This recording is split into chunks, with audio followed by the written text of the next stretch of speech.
자, 대원외고 1학년 교재를 보겠는데 대원외고 1학년 교재는 지금 7, 8년간 매해 바뀌었습니다. 매해 바꾼 이유는 뭐냐라는 건데 학원을 견제하기 위해서입니다.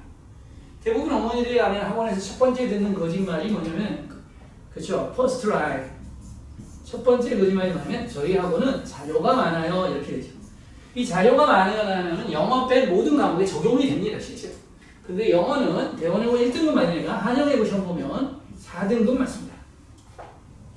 100점 맞는 친구도 이 정도밖에 안 나와요. 왜? 지문이 바뀌게 되면 문제를 못 푼다는 거예요. 지문을 가지고 변형해서 또 그 주제와 관련된 응용력을 물어보는 문제를 출제가 되기 때문에 이 지문 원형, 원본에 대한 학습이 안 이루어지게 되면 나머지 문제를 풀 수가 없습니다. 그래서 거의 7, 8년 이상 매해 바뀌어오기 때문에 자료가 많아요. 쓸데없는 똥자료라고 해서 똥자료, 필요가 없는 자료들입니다. 실제로. 그래서 리딩 마스터 이 책을 가지고 일단 쓰고 있는 거 위트스북이죠. 이 위트스북가 책을 좀 잘 만들죠. 그래서 영어 독해 책이고요. 유형 독해니까 수능 책이라고. 우리 이제 외고 교과 과정의 핵심이 뭐냐면 수능이 기본적으로 들어갑니다. 그래서 3가지 정도 라인이 있는데 수능 라인이 있고요. 그다음에 수능 라인보다 조금 원서 라인이라고 해요.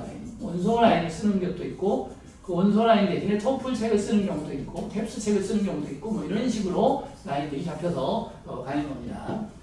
원서 라인이 있고 그 다음에 이제 실용영어라고 하는 프린트물들이 있죠. 실용영어 프린트물. 그 다음에 교과서가 있긴 한데 교과서는 뭐 공용이잖아요. 어디 학교 일반고 뭐 어디 뭐 따질 필요 없이 이렇게 이거는 이제 빼고 보통 이렇게 3가지 원리로 수능 라인과 원서 라인과 실용영어 라인 이런 개념으로 나옵니다. 실용영어는 뭐 뉴욕타임즈라든지 테드라든지 요즘 일반고에서도 이런 걸 쓰죠. 숙명영어 같은 경우에서 어떤 경우를 쓰고 있냐면 이제 보시면 이제 대원외고 2학년은 능률영어, 영영공 독해 이것을 한 15년 이상 써왔습니다. 15년 이상. 고2는 안 바뀌어요. 교재를. 거의 안 바꿉니다. 다른 교재 바꾼데 이건 안 바뀌었어요. 왜 안 바뀌었냐? 고2쯤 되면 학원에서 1년간 4번 돌아가서 학원에서 하는 방법은 다 거짓말이다. 학원 방법으로 안 된다. 학원의 수업을 듣고 내가 그것을 얼마나 내 것으로 만들고 내가 심도 있는 학습을 하고 내 기본기가 얼마나 세냐에 따라서 점수가 바뀌는 것이 학원에서 준 자료, 학원에서 준 강의 제 수업 들으면서도 저하고 1대1 학습하는 학생들도 다른 학원에 수강 신청을 하고 있습니다. 그래서 저희 학원에서 100점 맞으면 그쪽 학원에서 100점 맞았다고 해요. 그런데 이 학생들은 그 학원에 가서 수업을 듣지 않습니다. 자료만 받는 겁니다. 자료값이라는 3시간 앉아있는 거 시간 아깝잖아요. 그렇죠? 강독해주고 별게 없어요. 그래서 자료만 그냥 돈 내고 받아오는 비싼 자료 사는 겁니다. 그런데 문제점은 그 비싼 자료가 적중도 안 되고 있다는 것이 문제이죠. 그리고 그걸 다 알기 때문에 대원외고 2학년 교재는 안 바뀌고 꾸준히 계속 출제합니다. 그러면 이 말은 통할 수가 있겠네요. 데이터가 많으면 데이터가 많고 그렇기 때문에 잘 된다. 그런데 대원외고 학교 앞에서 기출문제 팝니다.